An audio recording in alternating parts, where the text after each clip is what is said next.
begin with many parts of the country today experiencing heavy rainfall, with some regions enduring up to 6 hours of the downpour. Roads have been rendered impassable with its resultant heavy traffic in the capital, Accra. The central region has been hardest hit, forcing authorities to shut down schools. The Cape Coast Teaching Hospital was not spared. Some wards have been flooded, leaving patients on admission stranded while health personnel struggle to attend to them.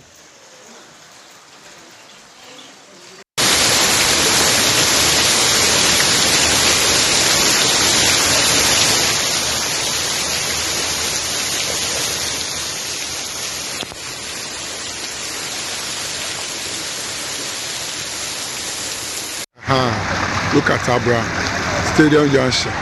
This is Abra for you. It's not Maccabian to pass. When you go, time at 1.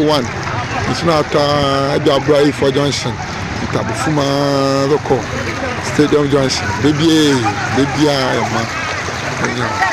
soon can't look at Stadium Junction. Other police is inside. Baby. And shooting for passing the license coming in from Caribbean Comma is going to suffer. I won't remember Shifie. I will maybe I remember Shifie.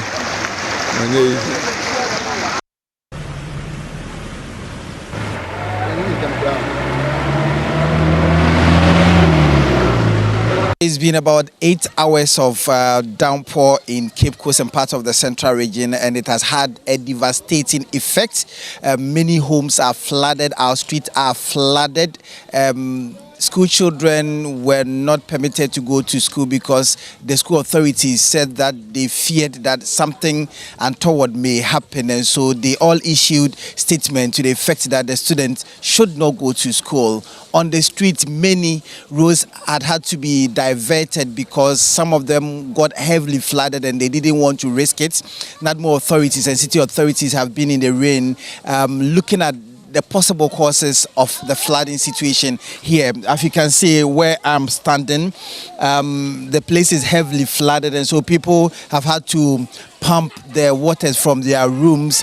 Even at the Cape Coast Teaching Hospital, the COVID-19 treatment center got flooded, and so the patient there had to be taken to the holding bay for continuous treatment. And so it's been a very, very sad day for the people here in Cape Coast, and as we speak, the waters appear to be receding, but we also see signs of the rains, coming back again, and speak with some of the people around. So the new building over there has choked the access for the water to flow. So due to that, the new building blocked the flow to go.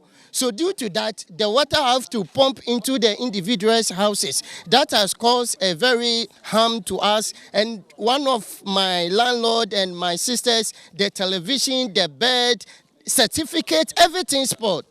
Everything spoiled. And then you can see there's a new building also there. That one too, it has choked, it has blocked the access of the flow to go. So due to that one, so it has been another disadvantage for us. So the best thing for us to do is either the government will come into our aid so that they will compensate that man, and then they will destroy that building over there. And also they have to stop PPAG people to build that a new facility over there. That one will help us, the people staying in this area. That will be the best option. If they stop building that new building and also demolish that new storing building, the water can flow easily, and then everyone will have his own peace here.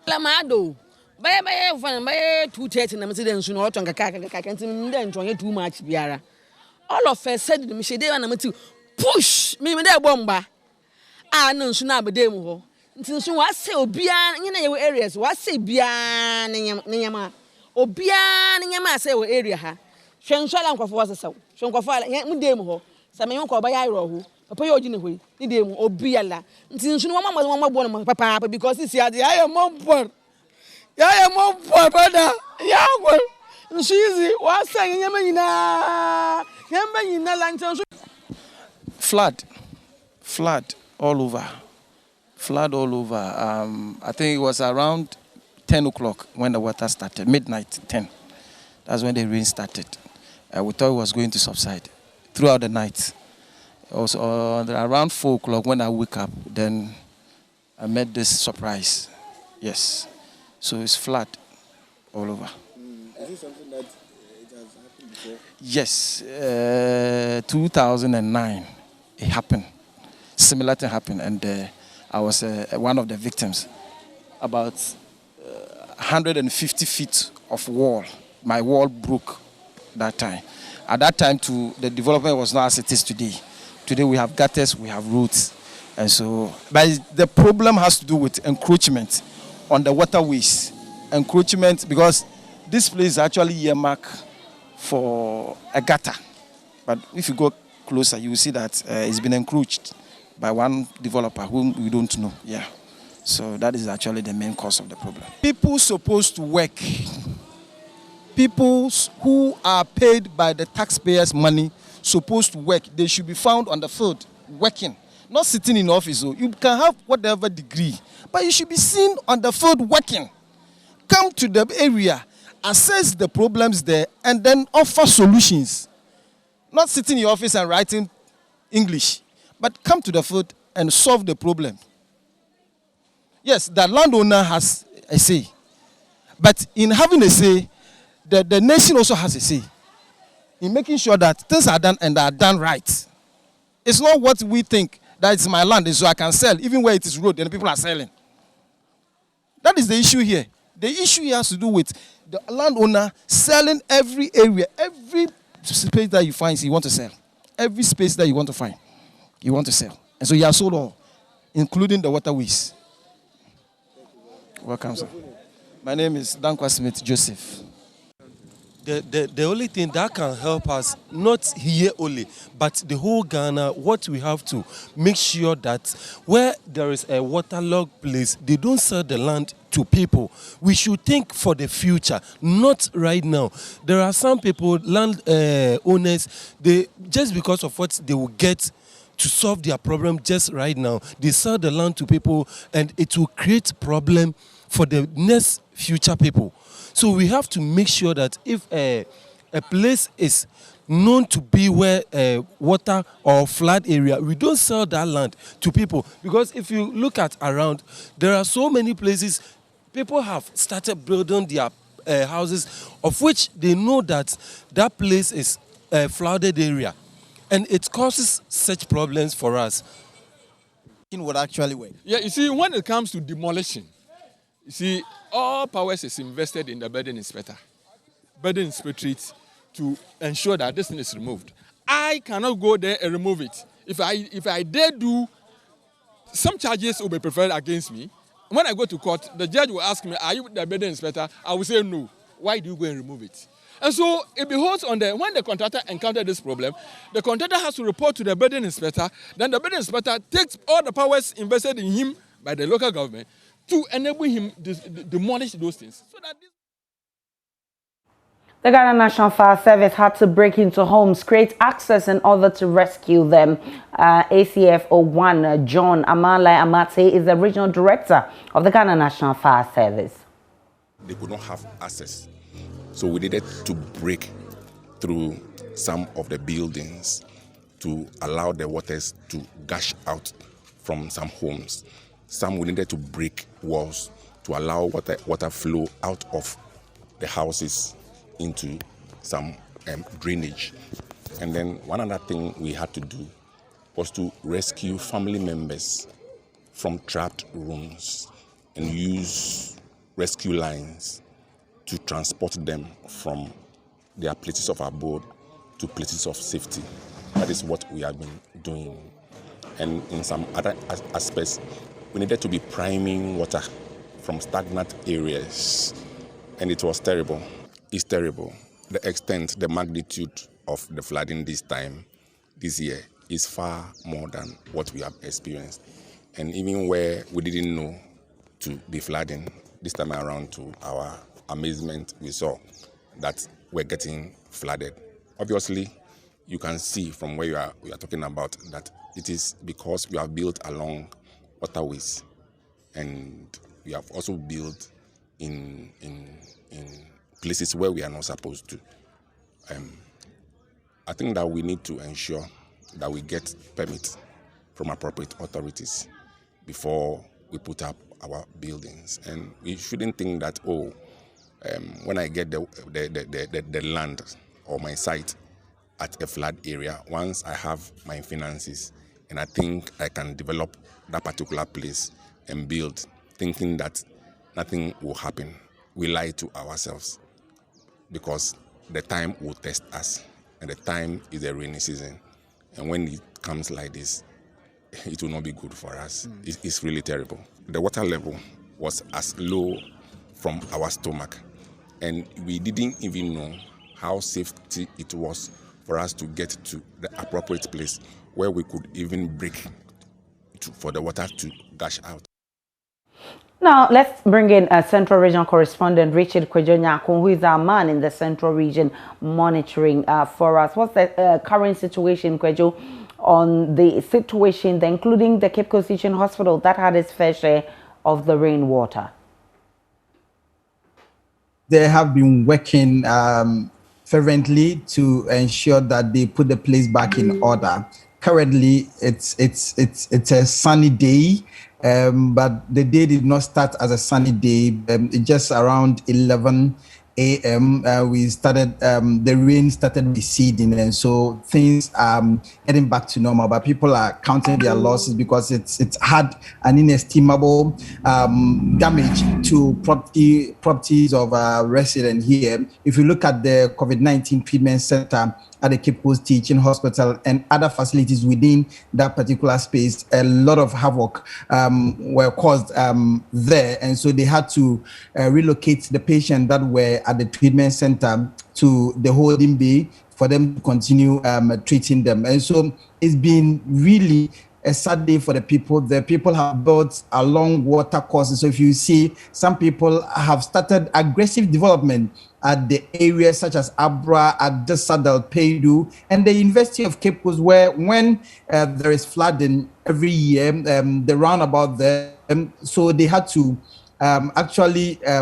divert the course of the vehicles that were moving, and so it resulted in a lot of huge vehicular movement there. So people could not even get access to their homes. People that went for night duties and the others, they couldn't have access. That is beyond the schools shutting down, because in the morning it was very dangerous for even adults to just walk in the rain because you don't even know where to even step. The vehicles were almost drowned by the floods. And so it's really something that the people of Cape Coast say that they have not seen in years. Now, you've been engaging the National Disaster Management Organization. What have they been telling you? So as usual, they were on the ground as early as 6 a.m. to assess the extent of damage and to help the Ghana National Fire Service to actually direct residents who were already in the rain. They actually had to go there to support them to do their work. But they have been coming out with some preliminary observations. And so we spoke with the Deputy Regional Director of the National Disaster Management Organization in the Central Region, and he's been telling us more about what they intend to do when the rain subside. For now, we have able to get to the scene, and through our assessment, we've realized the causes of this rain is not from where we are standing now. It is from where the contractor who constructed this road, took his sand from, or his materials from, that has paved the way for this rain to affect this area. So my officers, the rescue team, they are in the various houses trying to rescue those who have stuck in the room. So that is what we are doing now. And for us to even pump the water into the various homes, we cannot do it now because the water has not stopped flowing. We have to give some time for water to settle down before we try to pump the waters that has entered into the various houses. Those buildings in the waterlog, I can say that those who built or bought the land, they knew they are building in the waterland. So for now, for now that they have seen the affection of the rains, I think those people who are yet to buy the land will, take this as an example, not to buy the land from the waterlog. And the advice is now, just when the water has settled, we'll go to the various houses to assess their belongings, their goods or belongings that has spoiled. So for now, that is what we can do for now, unless the water settle down, so that we can able to enter the various houses to see what we can do as NADMO officers. Just after we have gone to assess the various affected place, that is where we can know where to demolish or where not to demolish. But for now that the rain has not stopped, we can never. To the residents here, they have not experienced this type of flooding before. Yeah, that is what I was saying, that the causes of this flood is the contractor who constructed this road, and where he took his materials to construct the road has paved the way of the water to cause this. I am advising the general public that now that they've seen the rains coming, they try to they should try to find some place, or even with the NADMO, when such things occurs, we have a place called Heaven. That is where we try to rescue the affected staffs, the affected persons to, in the meantime, settle the. We have able to get some school buildings or church buildings where we will take all those affected to that place. In the meantime, to just be comfortable now. But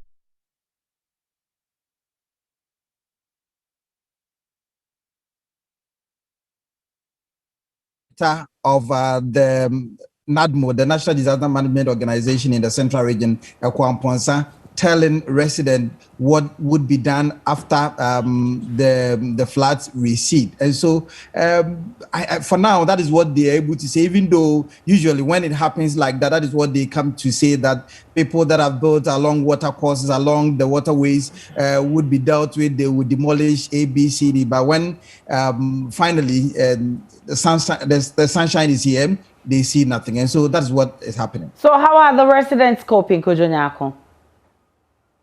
Well, so the residents are hoping that there wouldn't be more rains now, because they've been badly hit, they've been badly affected, they've lost some items to the floods, and so they are hoping that things would be done. But this time, the magnitude of the floods has been in such an extent that they said that for years they've never seen something like that before, because if you go to places like Abra, the Cape Coast Sports Stadium area, the Cape Coast Technical University, the Nat Hall at the Cape Coast Technical University area, all these places got flooded, and it's been a yearly affair. But this time round, it looks as if that the magnitude was to a huge extent, and so they couldn't cope anymore. So they are hoping that city authorities would now be able to assert their power and the authorities that have been given them to pull down the structures that have been put on the waterways, so that when it rains, they would not experience something of this nature. Kujonyako is our correspondent in the Central Region. Let's